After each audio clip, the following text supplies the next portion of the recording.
Boa noite, pessoal, tudo bem? Aqui ainda tá boa tarde, né, porque eu tô gravando mais cedo, vai dar 5 horas agora. Hoje já é a nossa 7ª aula, né, olha só que legal, já tá no final. Eu espero que eu esteja contribuindo para o aprendizado de vocês, tá bom? E que vocês possam entender, né, adquirir esse conhecimento. Gente, eu fiz o ENAD no domingo, eu não sei se vocês que estão assistindo esse curso fizeram, né? A maioria acho que fez, pelo menos as pessoas que eu tenho, que eu convivo, elas fizeram. Gente, vocês acharam difícil? Porque eu achei muito difícil. Assim, eu acho que não era nem tão difícil. Eu acho que a prova é uma prova muito cansativa, sabe? Eu acho que se eles querem avaliar a instituição, eles tinham que, assim, as provas tinham que ser mais simples, sabe? Mas não pode ser um nível de conhecimento, né, que seja bom, né? Que a gente deva saber, mas só que, poxa, é uma prova muito cansativa. Tipo, questões com afirmativa, né? É muito grande, muito. Tipo, as questões tinham uma página de texto e a maioria eu achei que era mais de interpretação de texto, viu? Não era nem conhecimento, assim, que a gente deve ter. Era mais, tipo, a resposta tava ali no texto, eu achei, sabe? Mas assim, é fogo, né? Porque a gente já é obrigado a fazer, né? Obrigado, assim, porque se você não fizer, você não pega seu diploma, né? Caso você seja convocado. E, gente, eu achei um absurdo, assim, você ser obrigado em pleno feriado, né? Porque ontem foi feriado, segunda-feira, né? Muita gente querendo viajar e tem que fazer essa prova. Enfim, eu achei uó. Achei muito difícil, sério. E ainda você ser obrigado, né? Mas tá bom. Eu fiz com calma, fiquei até 5 horas, espero que dê tudo certo, porque a Uninter falou que quem for com a nota boa ganha uma pós, né? Então eu quero ganhar uma pós, pelo menos. Porque eu acho que a gente merece, né? Pelo amor de Deus. Ficar lá em pleno domingo, fazendo uma prova difícil daquela, cansativa pra caramba, né? Mas enfim, gente, voltando ao nosso assunto aqui, foi só um desabafo pra vocês, com vocês aqui, que eu acho que vocês fizeram também, né? Mas foi só um desabafo. Hoje nós vamos falar sobre a psicogênese da língua escrita, né? E o sistema de escrita alfabética. E esse eu achei um tema muito interessante, por quê? Porque nosso curso é de ensino fundamental, perdão, nosso curso, né, é sobre o ensino fundamental, tá focado aí no ensino fundamental, eu achei importantíssimo nós falarmos sobre a psicogênese da língua escrita, né, que é quando quando as crianças aí estão aprendendo a escrever, né. Então é muito importante, por quê? Porque é nos anos iniciais do ensino fundamental que as crianças estão sendo alfabetizadas, né, até a 3ª série. Então é muito importante esse tema. Ah, gente, uma coisa que eu tava esquecendo também é de pedir desculpas pra vocês, porque ontem eu não consegui gravar o vídeo, porque como eu disse, era feriado, era aniversário da minha mãe, então eu não tava na minha casa, eu não tava com o meu suporte, não tava com o meu computador, porque eu uso ele pra ver o meu slide, né, então, assim, eu não consegui gravar, eu só gravei o áudio porque eu tinha o material comigo, então eu fiz daquela forma, fiz um videozinho interativo pra vocês e gravei o áudio, né, o áudio que é a aula de 30 minutos. Eu espero que vocês tenham entendido, né, ficou meio chato, os cachorros estavam latindo, mas enfim, eu peço mil desculpas, tá? Então, voltando ao assunto da aula, né, hoje é sobre a psicogênese da língua escrita, né, porque esse é um tema sobre a aquisição, né, das linguagens oral e escrita, né, tá dentro da linguagem escrita, aquisição da linguagem escrita. E eu vou falar pra vocês, peraí que eu sempre me enrolo com esse aqui, né, e quem são os teóricos, né, quem que pensou nessa psicogênese da língua escrita? Quem deu essa psicogênese da língua escrita é a Emília Ferreiro e a Ana Teberoski, né? E elas têm uma obra de 1985, tá bom? Então, quem quiser ver mais, né, caso vocês não tenham entendido muito bem, tem essa obra delas, de 1985, pra vocês verem, né? E nesse livro do curso da faculdade, eles deram pra gente, também fala, ó, aquisição das linguagens oral e escrita.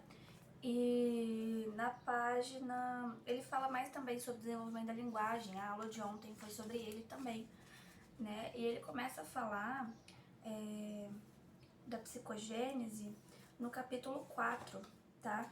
Quem quiser ler é aqui, ó, desenvolvimento da linguagem escrita pela criança, tá bom? E foi daqui que eu peguei, tá? As coisas, né, pra fazer. E eu tô com ele aqui porque eu fiz um slide, só que eu não consigo mostrar aqui pra vocês, né? Porque como são vários níveis, né, estruturais, conforme a psicogênese, vai ter hora que eu vou ter que mostrar essas imagens pra vocês, tá vendo? Pra vocês terem uma ideia de como é, tá bom? Então é isso. Se vocês quiserem ver, gente, é muito legal, de verdade.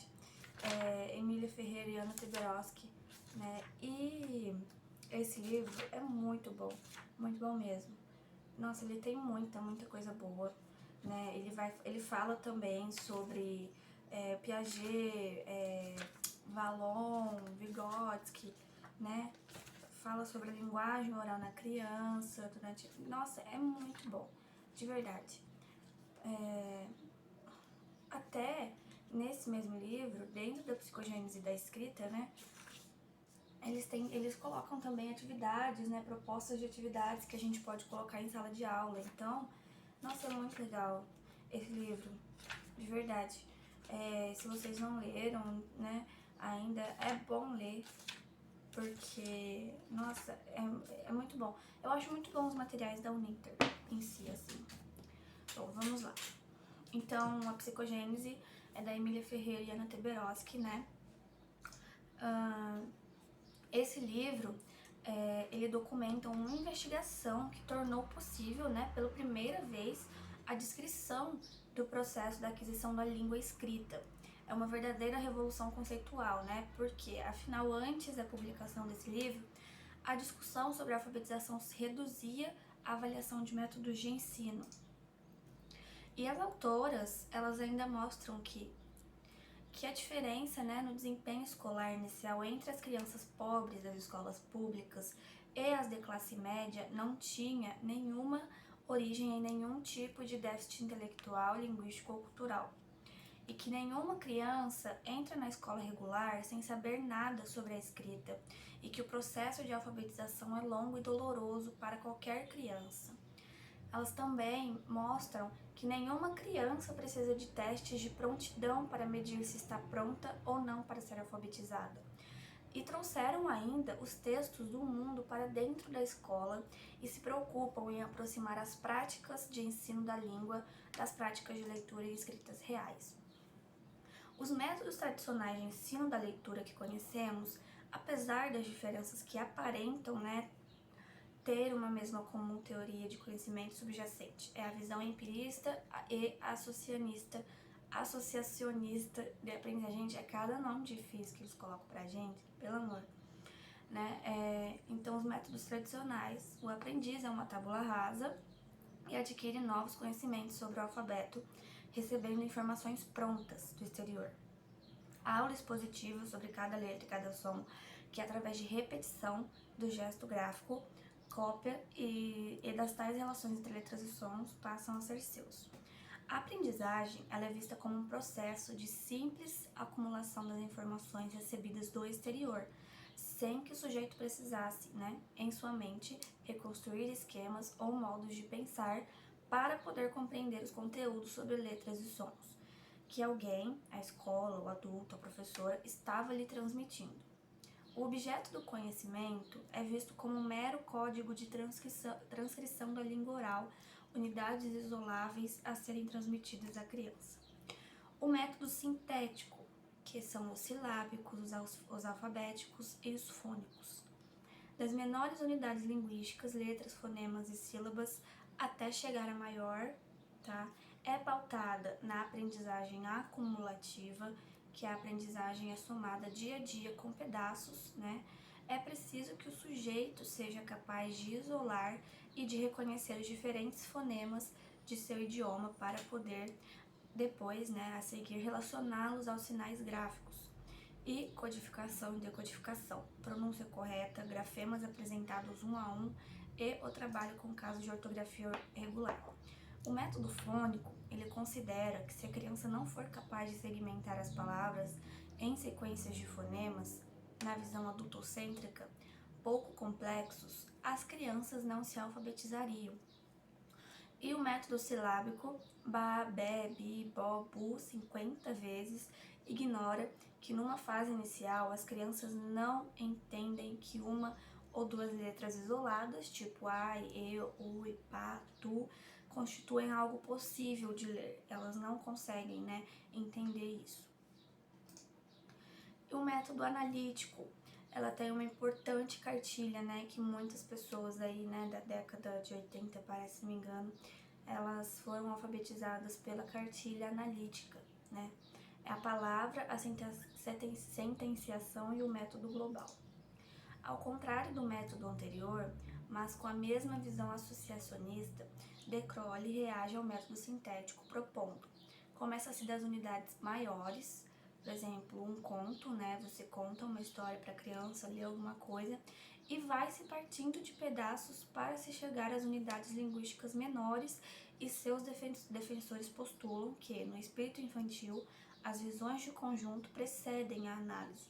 Pressupõem que o aluno aprende repetindo e memorizando uma tarefa audiovisual. Principais equívocos desses métodos.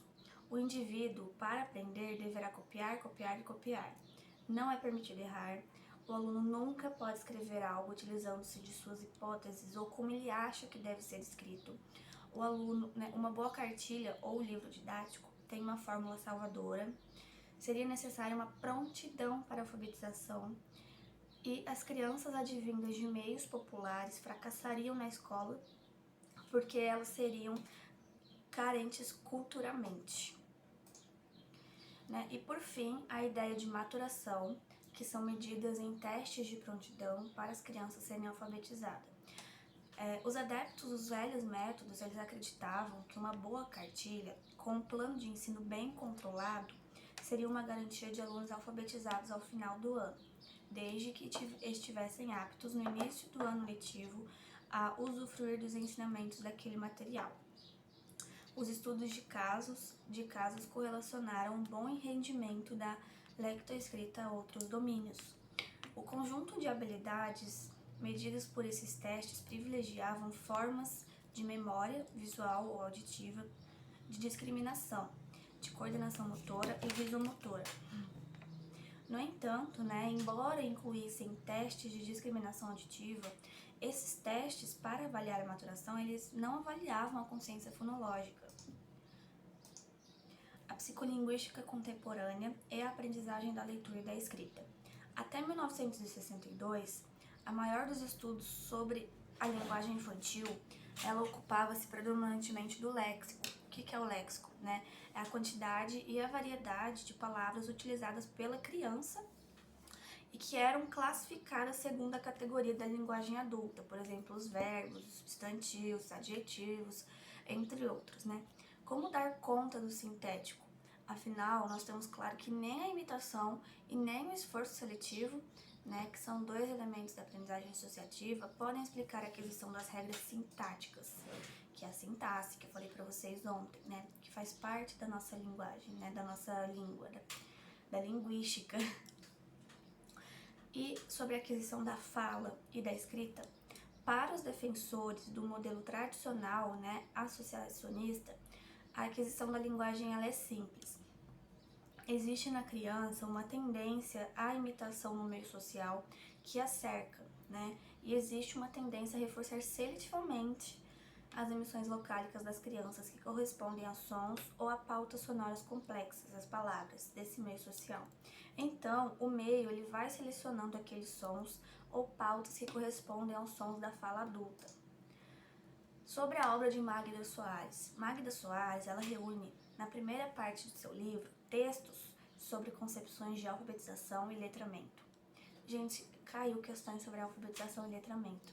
Sobre psicogênese da língua escrita eu não vi no ENAD não, mas sobre alfabetização e letramento caiu, viu?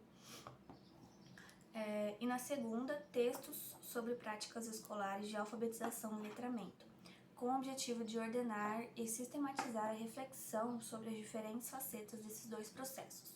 E na terceira parte do seu livro, Magda Soares ela apresenta a teoria pedagógica de Paulo Freire, que em toda a sua riqueza nos chama a atenção para a integração e indissociabilidade de concepções e práticas como reflexão sobre a proposta, que de acordo com a autora, mais plenamente realizou essa integração e provou essa indissociabilidade. Por se tratar de uma obra publicada na década de 90, em alguns momentos ela precisa ser contextualizada, mas sem perder seu valor histórico para aqueles educadores que pretendem alfabetizar letrando. Magda Soares é a alfabetização em busca de um método, ou não podemos temer os métodos, falar um pouquinho. A visão interacionista ela é radicalmente contrária ao condicionante método para acontecer a aprendizagem, a pertinência da teoria piagetiana, a teoria de Piaget. No lugar de uma criança que espera passivamente o reforço externo, aparece um sujeito que procura ativamente compreender a natureza da linguagem que se fala à sua volta e que, tratando de compreendê-la, formula hipótese, busca regularidades, coloca à prova suas antecipações e cria sua própria gramática. A criança reconstrói por si mesma a linguagem, tomando seletivamente a informação que lhe prevê o meio, como exemplo, a conjugação dos verbos irregulares, falar, andar, viajar. E a teoria de Piaget ela não é um método e nem um dogma. Piaget ele nos apresenta uma teoria científica geral dos processos de aquisição do conhecimento. Então não é uma teoria particular sobre um domínio particular, mas sim um marco teórico de referência. Ele é uma referência muito mais vasto que nos permite compreender de uma maneira nova qualquer processo de aquisição de conhecimento.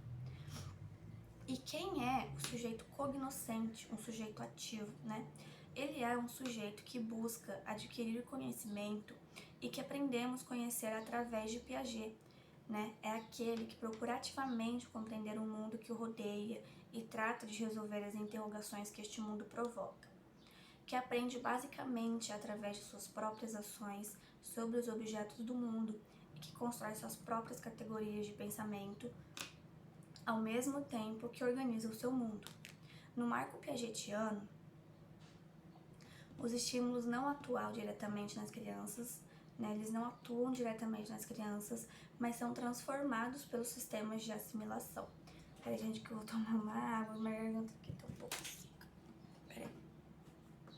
O meu copo da Uninter, gente, olha aqui.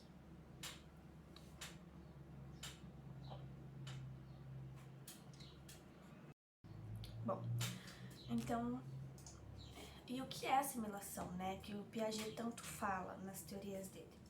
O esquema de assimilação, ele é um ato de transformação, onde o sujeito interpreta o estímulo, que é o objeto, em termos gerais, e é somente em consequência dessa interpretação que a conduta do sujeito se faz compreensível. Ou seja, a obtenção do conhecimento é um resultado da própria atividade do sujeito, ideia do conflito cognitivo para Piaget e da zona de desenvolvimento proximal em Vygotsky.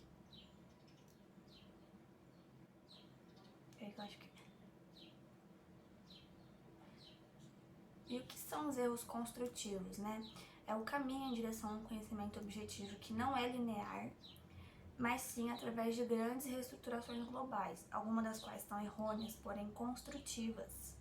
Para a psicologia piagetiana, é chave poder distinguir entre os erros aqueles que constituem pré-requisitos necessários para a obtenção da resposta correta.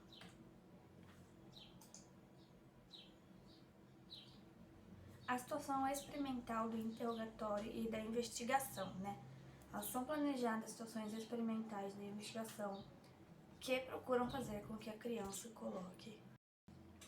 Então, gente, Ferreira e Teberoski, deixa eu acender a luz, a Emília Ferreira e Ana Teberoski, elas se utilizam do método piagetiano de exploração das noções infantis por meio de um diálogo, durante o qual o experimentador elabora hipóteses sobre as razões do pensamento da criança, Ela provoca perguntas e cria situações para testar no próprio momento suas hipóteses, o que acaba sendo o mais frutífero método. E quais são as características formais que deve possuir um texto para permitir um ato de leitura, né? Quando uma criança que não sabe ler não é obstáculo para que tenha ideias bem precisas, né, sobre as características que deve possuir um texto escrito para que permita um ato de leitura. Quando foram apresentados às crianças diferentes textos escritos e lhes perguntarem sobre se servem para ler, foram observados 2 critérios primordiais utilizados pelas crianças: a quantidade suficiente de caracteres e a variedade de caracteres, né? A quantidade suficiente de caracteres, né, os primeiros números pequenos de crianças, aqui chamados de nível 0, consideram que todos os cartões são bons para ler e os classificam de forma aleatória. Os demais, um grupo maior de crianças, procedeu a um ordenamento coerente. Dentre estes, constatou-se que a decisão para se dizer que serve para ler gira em torno da condição de se ter 3 caracteres como mínimo para aquilo que possa ler.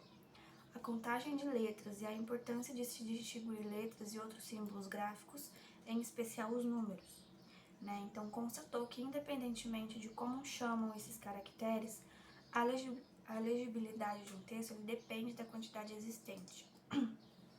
E a variedade de caracteres, deixa eu arrumar aqui. Ela constatou também que, se todos os caracteres são iguais, ainda que haja um número suficiente, o cartão ele não pode oportunizar um ato de leitura. Portanto, a legibilidade aparece associada à legibilidade. Além disso, desde muito cedo, né, as crianças elas começam a separar o universo gráfico próprio do desenho representativo e o universo gráfico próprio da escrita, e a relação entre números e letras e o reconhecimento de letras individuais. A evolução desse problema em 3 momentos importantes, né? Tem 3 momentos importantes. Primeiro são que as letras e números eles se confundem, né? Não só porque tem marcadas semelhanças gráficas, mas também aparecem em contextos similares. O segundo momento é quando se faz a distinção entre letras que servem para ler e os números que servem para contar. E o terceiro momento, ele reintroduzirá o conflito. A professora diz ao mesmo tempo quem pode ler essa palavra, quanto quem pode ler esse número. Um problema que só vai se resolver, né, quando a criança entende que em todas as línguas os números se leem ideograficamente. A existência de uma imagem como suporte para a leitura de um texto, né, o desenho e o texto. A maioria das crianças, elas fazem uma distinção entre texto e desenho, indicando que o desenho serve para olhar enquanto o texto serve para ler. Nenhuma criança indicou somente os desenhos como servindo para ler, mas várias indicaram ao mesmo tempo texto e imagem, como se ambas fossem complementares para proceder um ato de leitura. E como reconhecê-la, né? Como reconhecer as letras e saber nomeá-las. O nível mais elementar está representado por aquelas crianças que no máximo reconhecem 1 ou 2 letras, em particular a inicial do próprio nome, né? Eles utilizam nomes de letras para números, por exemplo. O segundo nível, eles conhecem alguns nomes de letras, mas os aplicam sem consistência. Nesse momento, é comum ver as crianças utilizando as letras como se tivessem donos. V de Vitória, Z de Zorro, né? Tipo assim. No nível superior, nós localizamos as crianças que reconhecem e nomeiam de uma maneira estável as vogais e que identificam algumas consoantes, dando-lhe um valor silábico em função do nome que pertence. Nesse nível, né, no quarto nível, eles estão aqueles que nomeiam corretamente todas as vogais e algumas consoantes, ainda que continuem mencionando o nome que começa com.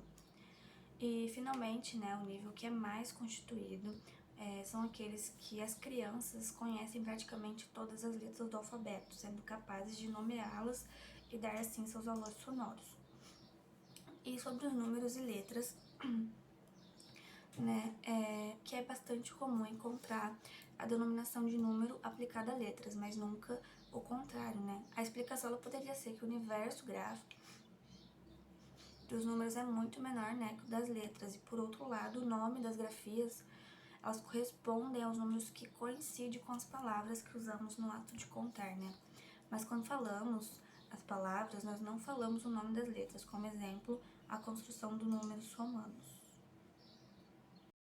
Então, outra coisa é a distinção, né, entre letras e sinais de pontuação. É um outro elemento que pode ser fator de confusão, que é a presença nas páginas impressas de sinais de pontuação, inicialmente o ponto, né? Os sinais de interrogação e de exclamação. E novamente nós estamos falando de conhecimento socialmente transmitido, né? E não dedutíveis pelas crianças quando elas criam as hipóteses. Uma classificação puramente descritiva pode ser feita e nos permite distinguir os seguintes níveis. Não existe diferenciação entre sinais de pontuação e letras. Existe um início de diferenciação limitada ao ponto, 2 pontos, hífen e reticências. Existe uma distinção entre duas classes de sinais, os que têm uma semelhança gráfica com letras, números, e aqueles que não são nem letras e nem números. Há uma diferença nítida, né, entre letras e sinais de pontuação, mas a denominação é em termos de pauzinhos e pontinhos. Não somente há uma diferenciação entre os grafismos próprios das letras e dos outros, né, como também há uma tentativa de empregar uma denominação diferencial em um começo de distinção da função. E aí a orientação espacial da leitura, né? Como que podemos sintetizar esse aspecto? Escrever da esquerda à direita e de cima para baixo é uma das características mais arbitrárias da escrita e faz muita falta à criança quando ninguém lhe transmite essa informação. Aos 4 anos, por exemplo, nenhuma das orientações está presente e faz falta ter assistido a atos de leitura e de escrita, e nenhum material impresso traz informações sobre onde se começa a escrita.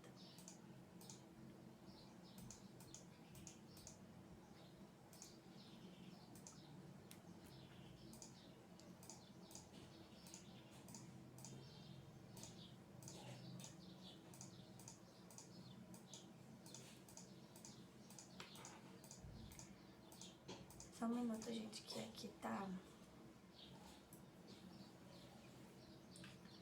Então, essa teoria da psicogênese, né, ela insiste em nos mostrar por que a tarefa do aluno, né, do educando, não é aprender um código. Primeiro, porque nós precisamos reconhecer que para o aprendiz da escrita alfabética, as regras de funcionamento ou propriedades do sistema não estão disponíveis, dadas ou prontas na sua mente.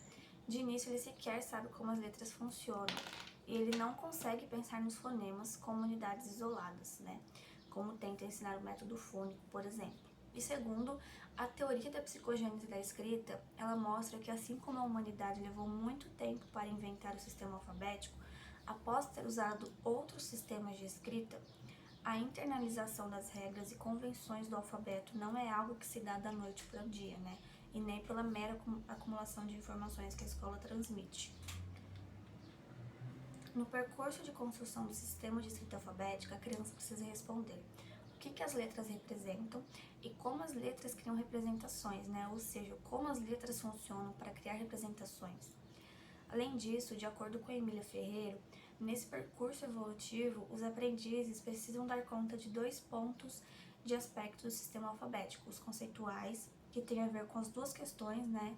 O que e o como, e os convencionais, como o próprio nome diz, né? Tem a ver com as convenções que poderiam ser alteradas por acordos sociais, sem que a natureza alfabética do sistema fosse mudada. Escrevemos da esquerda para a direita, geralmente de cima para baixo.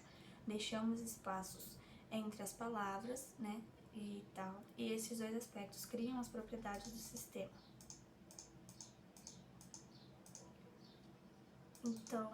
Então é isso, né? Esse foi meu slide, às vezes eu fico meio perdida aqui, mas caso tenha ficado alguma dúvida, daí vocês vejam aqui esse livro, né, aqui no capítulo 4, tá bom? Aqui tá falando bastante sobre essa psicogênese da escrita. E eles até colocam modelos aqui, ó. Tem um canal no YouTube também, que eu gosto de ver, que eu entendi muito bem, sabe? Só que eu não tô lembrando agora. Acho que tem aqui na referência. Cadê?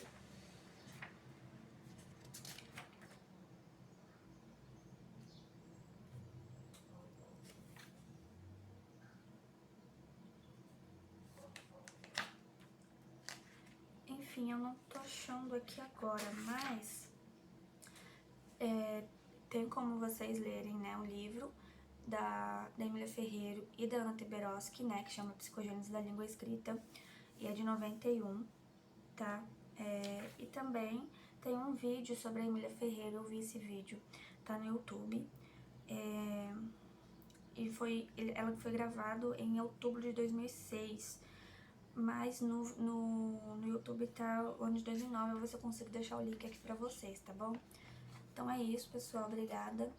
E caso tenha ficado alguma dúvida, pode deixar aí os comentários ou me mandar mensagem. E caso vocês não tenham lido esse livro, leiam, porque é muito, muito interessante.